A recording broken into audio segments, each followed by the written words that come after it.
আজি শিৱৰাত্ৰি নীলকণ্ঠৰ বন্দনাৰে মুখৰিত আকাশ বতাহ মহাদেৱৰ আশীষ বিচাৰি মন্দিৰে মন্দিৰে ভক্তৰ ভিৰ শিৱৰাত্ৰিৰ বিশেষ দিনটোত ভক্তিৰসত বুৰ গৈছে সমগ্ৰ ৰাজ্য মহাদেৱ শিৱৰ আৰাধনাৰ মন্ত্ৰোচ্চাৰণেৰে জীপাল হ'ল ৰাজ্যৰ দৌল দেৱালয় মন্দিৰ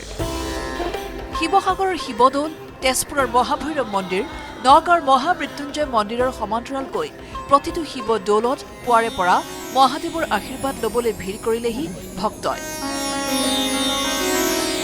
এয়া শিৱসাগৰৰ ঐতিহাসিক শিৱদৌলৰ দৃশ্য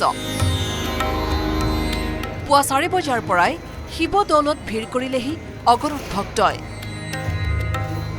শিৱলিংগত পুষ্প অৰ্পণ গাখীৰ ঢালি মহাদেৱৰ আশীষ ল'লে ভক্তই সন্ধিয়া 7 বজালৈ ভক্তৰ বাবে খোলা মন্দিৰৰ দুৱাৰ শিৱ বাবাই সকলোকে মংগল কৰক আৰু যেন সকলো বাধা বিঘিনি দূৰ কৰক এই প্ৰাৰ্থনা ওম নমঃ শিৱায় ওম নমঃ শিৱায় ওম নমঃ শিৱায় সকলোৰে মনৰ আশা পূৰ্ণ হওক হয় খুব ভাল লাগিছে সদায় আমি প্ৰত্যেক বছৰে আহোঁ খুব ভাল লাগিছে যোৰহাটৰ পৰা আহিছোঁ আমি নিজৰ পৰিয়ালৰ লগতে মোৰ ঘৰখন সমাজখন লগতে দেশ আৰু জাতিৰ উন্নতিৰ কাৰণে বা ভাল কিবা এটা হ'বৰ কাৰণে মহাদেৱৰ ওচৰত প্ৰাৰ্থনা জনাবৰ কাৰণে সমান্তৰালকৈ তেজপুৰৰ মহাভৈৰৱ মন্দিৰতো ভক্তৰ ভিৰ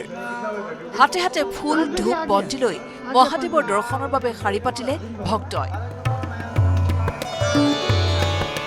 4:48 আমাৰ চতুৰ্থী লগ্ন আৰম্ভ হ'ব আৰু ৰাতি আমি চাৰিপৰ পূজা ভাগ আৰম্ভ কৰিম নগাঁৱৰ মহামৃত্যুঞ্জয় মন্দিৰতো সেৱা ল'বলৈ অসমৰ বিভিন্ন প্ৰান্তৰ পৰা ভক্তই আহি ভিৰ কৰিলেহি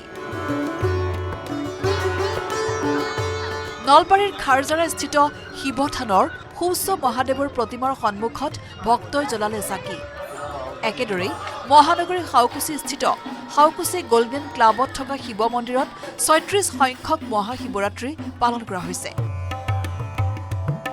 আনফালে উত্তৰ গুৱাহাটীত দেখা গ'ল সম্প্ৰীতিৰ নিদৰ্শন হিন্দু মুছলমানে উভয়ে মিলি পাতিলে শিৱৰাত্ৰি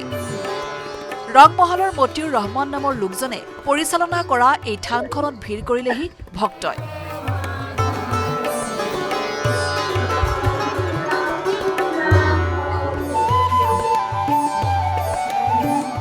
একেদৰে গহপুৰ নুমলীগড়ৰ বাবা থানকে ধৰি সমগ্ৰ ৰাজ্যতে মহাশিৱৰাত্ৰি উপলক্ষে উদুলি মুদুলি পৰিৱেশৰ সৃষ্টি হ'ল মঠ মন্দিৰসমূহত মহাদেৱৰ আশীৰ্বাদেৰে পুষ্ট হ'ল ভক্তপ্ৰাণ ৰাইজ